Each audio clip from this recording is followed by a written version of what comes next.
Tonight, Valley teachers say they are relieved by the governor's plan for schools. I spoke with the president of the Desert Sands Teachers Association, Trina Gonzalez-Alisi. Trina, thanks for joining us. Thank you so much for having me.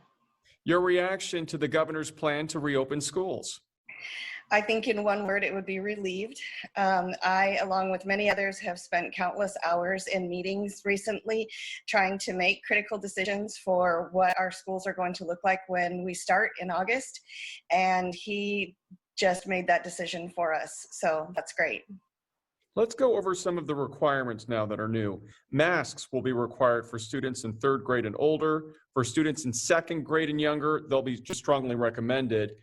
Staff must maintain 6 feet of distance between each other and students, and each day would begin with a check for symptoms. Do you agree with that? And what do you think about how that'll be implemented? First of all, I do agree with that. However, you have to realize that that is when we are allowed to go back to in-person teaching and learning, which we consider to be quite a ways away. With Riverside County's data and health numbers and statistics that are coming in every day, we're going to be on that monitoring list for a while. And the goal is not to just get off of the monitoring list, but you have to stay off of it for 14 days. So that's a lofty goal. What are some of the challenges you think teachers are going to have during the online portion of returning to school? Well, some of the challenges will be the same as what they were before with making sure that students are engaged. However, the accountability is going to be a lot different in August than it was throughout the whole entire spring. And that's accountability for students as far as their grades, and it's also accountability for teachers and what their requirements are. So I'm looking forward to a more robust and, as the governor put it, rigorous learning platform than what we had when we had to go into an emergency crisis situation and do the very best we could.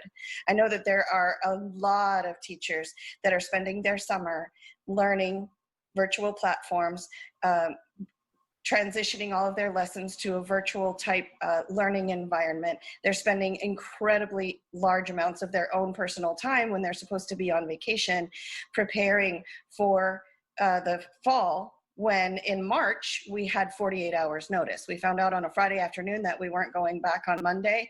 We thought it'd be for maybe 3 weeks. It ended up being for the rest of the year. So you kind of hobble along as best as you can. But this in August, it will look a lot different.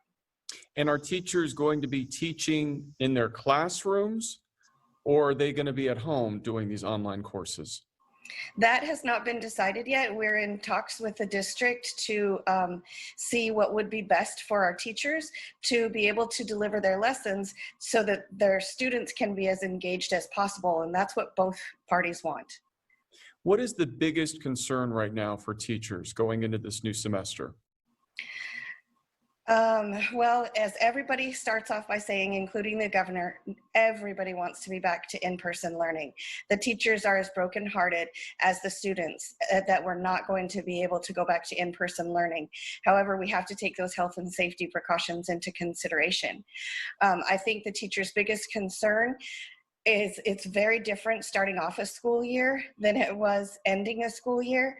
I remember having multiple meetings in the spring where I said, wow, look at the silver lining here. At least this didn't happen at the beginning of the year. You already know your students. You have a good idea of where they're performing.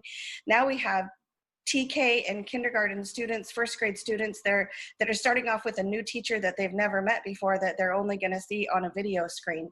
So I think the heartbreak is probably the biggest challenge. I know that our teachers will rise to the occasion and they'll be able to deliver their lessons and they'll be able to manage the technology. That's not the biggest concern. It's the heartbreak of not being able to go into the classroom and do what the career that they are passionate about. All right, Trina, we appreciate your time. Thanks for joining us. Thank you so much.